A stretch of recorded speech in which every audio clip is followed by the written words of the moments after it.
Bienvenue à la roulette juridique canadienne où nous avons 1, 2, 3, 4, 5 armes sur la table et vous devez deviner laquelle va être complètement légale au Canada.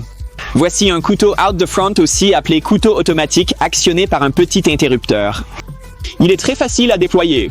Ceci, c'est le couteau édition spéciale Tecto Zastava. Ensuite, nous avons un pistolet, un cadeau mortel.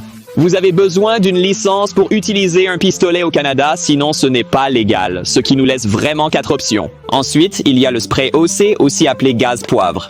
Il suffit de pousser cette languette vers le haut et d'appuyer vers le bas, et cela pulvérisera les yeux de votre agresseur. En 4e position, nous avons cet homme. C'est en fait une arbalète à chargeur qui se répète. Elle s'appelle la Steamboat. Il suffit d'appuyer à l'arrière, de l'armer comme ça, de viser la cible et de tirer. Cette arme est très agréable à emmener au champ de tir car elle est facile à tirer à répétition. Pour finir, notre armure corporelle Timu à 25$ qui m'a étonné en stoppant une balle de 9 mm. Alors, lequel est légal au Canada? En réalité, c'est une question piège car théoriquement, aucun de ces articles n'est légal.